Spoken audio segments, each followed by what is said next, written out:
Senior Counsel Kamau Karori.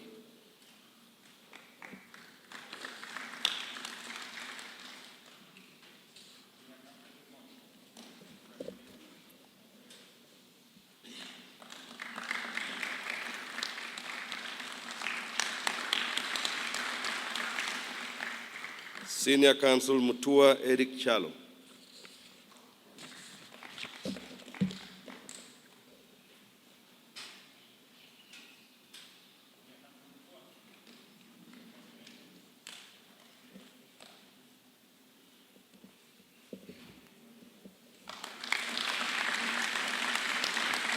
The weak, the poor, and the vulnerable. Let us strive to appreciate and support each other's work without compromising constitutional principles. Any political, religious, or other influence, as I heard each and every one of you say, will make the difference between progress and failure, freedom and tyranny,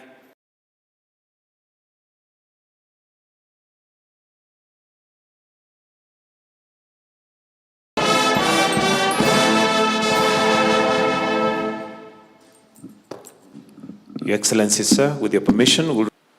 To accord Kenyans the full promise of our Constitution, each one of you must remain alive to Articles 10 and 159 of the Constitution, as well as the solemn oath you have taken today.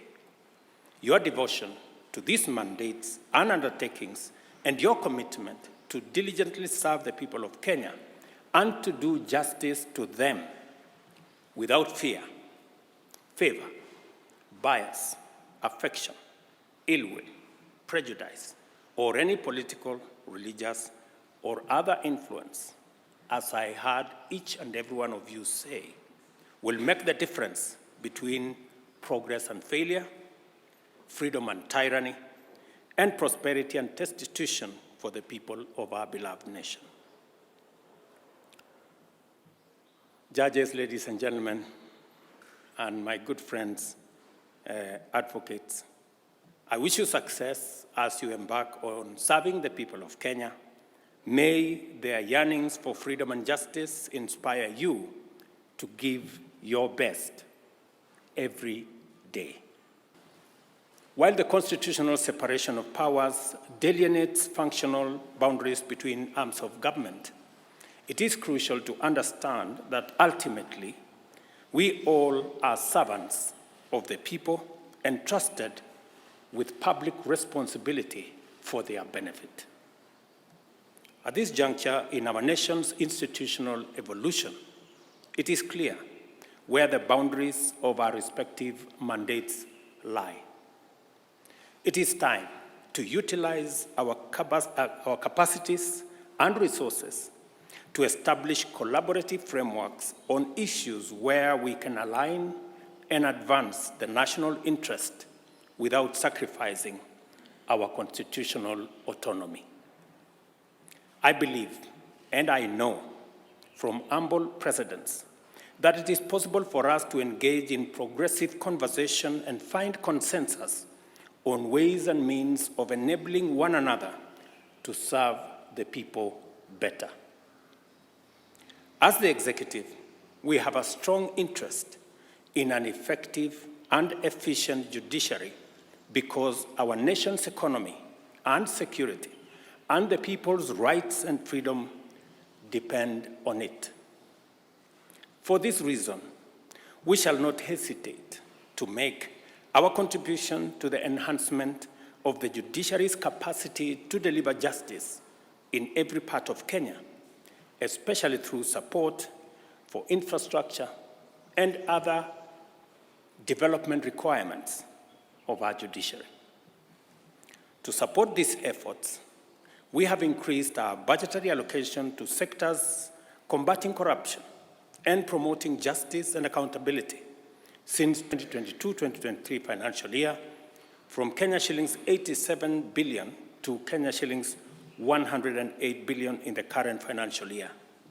Some of these resources contribute to the judiciary's infrastructure development, including construction of courts, staff recruitment, and capacity building for law enforcement agencies. I am happy that the establishment of small claims courts across the country has brought justice closer to the people and resulted in a significant increase in the number of resolved cases.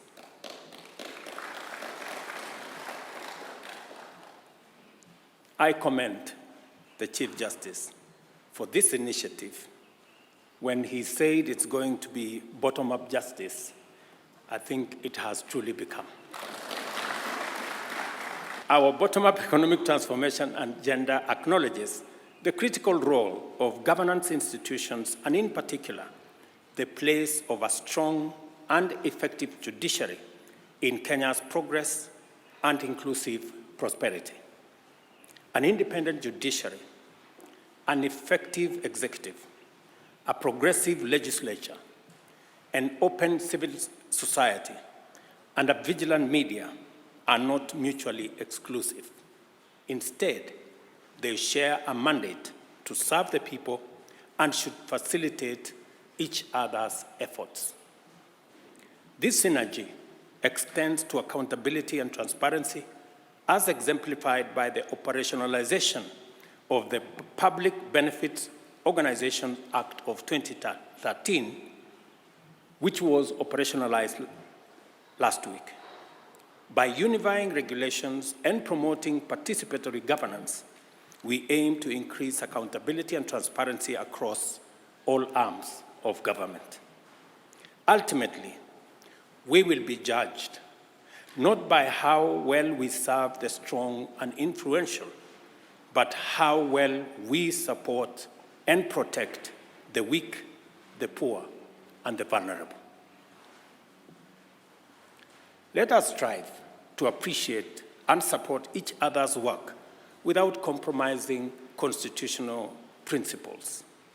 Ultimately, our collective legacy will not be evaluated by how stubborn, combative, or disagreeable we were, but by our contribution to improving the lives of our people and advancing our nation towards prosperity. We are, as we all know, a proudly democratic nation, where the people make the final call and elect their leaders as anchored in the rule of law and constitutionalism. As a nation, we subscribe to the principles of checks and balances as established by our Constitution.